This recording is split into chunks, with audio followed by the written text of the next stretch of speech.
The history of Thailand is one of the most fascinating and enduring in Southeast Asia, a story of kingdoms rising and falling, as of independence preserved through centuries, and of cultural evolution that continues to shape modern identity. To truly understand Thailand, we have to journey back thousands of years into a time before borders, before kings, and before the name Thailand ever existed. Archaeological discoveries reveal that people have lived in what is now Thailand for more than 40,000 years. Sites like Ban Chiang and Pattayam in the northeast have produced some of the earliest evidence of human civilization in Southeast Asia. The people of these prehistoric cultures cultivated rice, forged tools, and buried their dead in elaborately decorated pottery, as hinting at a level of cultural and spiritual sophistication long before written records. As time moved forward into the first millennium CE, the region became influenced by outside civilizations, particularly those from India and China. Trade routes, both overland and maritime, connected local populations with the Indian subcontinent, introducing new ideas, writing systems, religion, astrology, and political structures. Hinduism and Buddhism began to take root, blending with existing animist beliefs to create a rich spiritual tapestry. As one of the earliest known polities in this region was the Dvaravati civilization, which flourished between the 6th and 11th centuries. As centered in the Chao Phraya River basin, Dvaravati was primarily Mon in ethnicity and strongly influenced by Indian culture. The Dvaravati people were among the first in Southeast Asia to adopt Theravāda Buddhism, and their legacy is evident in the art and architecture that survives today, most notably in the form of stupas, stone inscriptions, and sculptures. To the south, the Malay Peninsula and coastal areas were under the influence of the Srivijaya Empire, a maritime kingdom based in Sumatra. Srivijaya's control of trade routes brought economic prosperity and further exposure to Mahayana Buddhism. Simultaneously, to the northeast, the powerful Khmer Empire exerted its dominance. The Khmers brought with them advanced architectural techniques, irrigation systems, and Hindu religious practices. Temples like Phan Rang and Phimai in present-day Thailand reflect Khmer grandeur and spiritual ambition. But despite these foreign influences, the local Thai-speaking peoples, ancestors of modern-day Thais, were slowly rising. These groups had migrated from southern China and began settling in the river valleys of what is now northern Thailand. Gradually, they organized themselves into small city-states known as Muang, with local chieftains forming loose alliances and rivalries. By the 13th century, one of these city-states would give rise to the first significant Thai kingdom, Sukhothai. As established in 1238 by King Sri Indraditya, Sukhothai marked the beginning of a distinctly Thai political and cultural identity. Under the rule of King Ramkhamhaeng the Great, the kingdom flourished. He is credited with creating the Thai alphabet, based on Khmer script but uniquely suited to the Thai language. Sukhothai was also a center of Theravāda Buddhism, as which became the spiritual and ethical foundation of Thai society. Ramkhamhaeng promoted the idea of a benevolent, father-like king, a model of leadership that deeply influenced future Thai monarchs. Sukhothai's golden age was brief, and by the late 14th century, it was eclipsed by a more powerful and expansive kingdom, Ayutthaya. Founded in 1350 by King Yuthong, Ayutthaya became one of the most prosperous cities in Asia.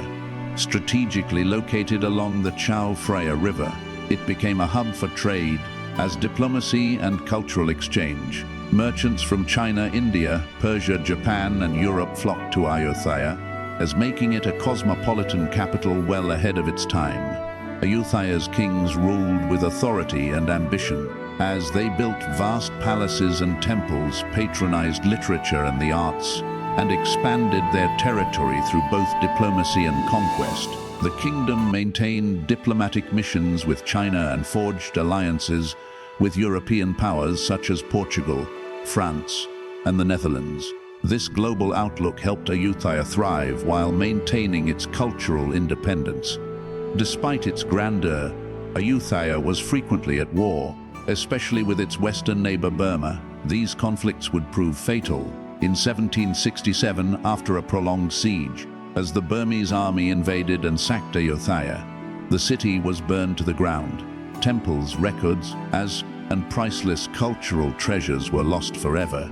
In the aftermath, Thailand's survival hung in the balance. But from the ashes rose a charismatic military leader, General Thaksin. He rallied the Thai people and drove the Burmese out, as establishing a new capital at Thonburi. Though his reign was marked by military success and political centralization, as Thaksin's rule was also controversial, in 1782 he was overthrown in a coup led by one of his own generals, Chakri, who became King Rama I. With the rise of Rama I, the Chakri dynasty was born and a new era began. The capital was moved across the river to Bangkok, where it remains to this day. The new dynasty re-established order and reconnected with cultural traditions lost in the fall of Ayutthaya. As temples were rebuilt, classical literature was revived, and Buddhism was reinvigorated as the cornerstone of Thai identity. Throughout the 19th century, Thailand, then known as Siam, faced a new kind of challenge: Western colonialism. The British and French empires were rapidly expanding across Asia, and both looked at Siam as a valuable prize. But unlike its neighbors, Siam managed to maintain its sovereignty. This was largely thanks to two visionary kings, Mongkut, Rama IV, and Chulalongkorn, Rama V. King Mongkut was a scholar and reformer.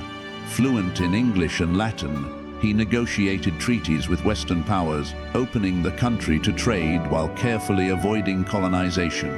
His son, Chulalongkorn, continued his legacy as he modernized the legal and educational systems, built railways, abolished slavery, and sent royal family members to study abroad. These reforms helped Siam project an image of progress and strength, making it harder for colonial powers to justify intervention. Siam remained independent, but not without making concessions. Territories in Laos, Cambodia, and parts of Malaysia were ceded to the French and British in exchange for sovereignty. Despite this loss, the nation retained its core and its independence, a rare feat in Southeast Asia. In 1932, Siam underwent a political transformation. A group of military and civilian officials staged a bloodless coup, ending the absolute monarchy and establishing a constitutional one. This marked the beginning of modern Thai politics, but also the start of nearly a century of political instability. In 1939, the country officially changed its name to Thailand, reflecting a renewed emphasis on Thai nationalism and ethnic identity. During World War II, Thailand initially aligned with Japan, but later became a reluctant partner to the Allies. The war left its mark, but Thailand emerged relatively intact and quickly re-established itself as a key U.S. ally in the emerging Cold War. The post-war decades brought rapid economic development. American investment and Cold War aid helped build infrastructure and strengthen the military.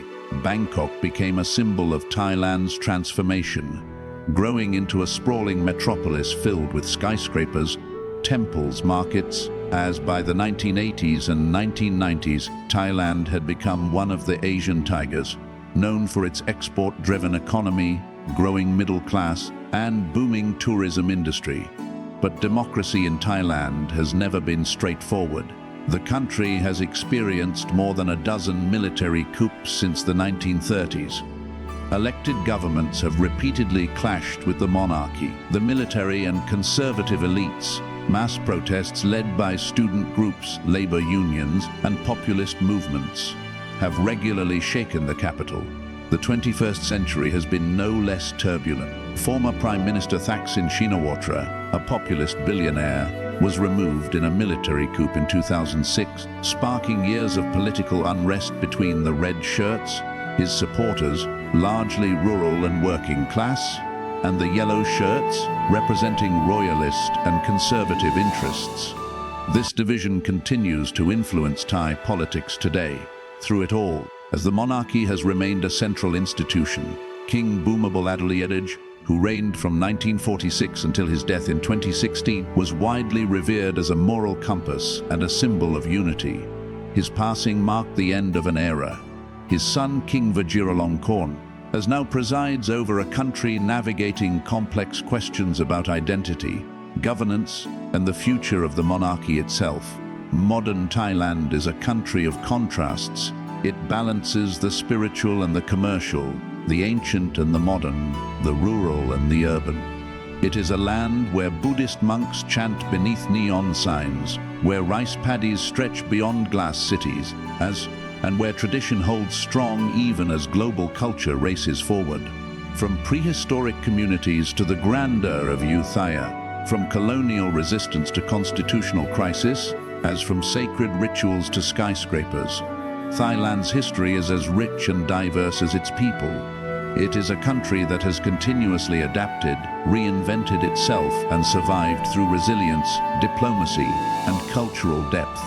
And that story is far from over.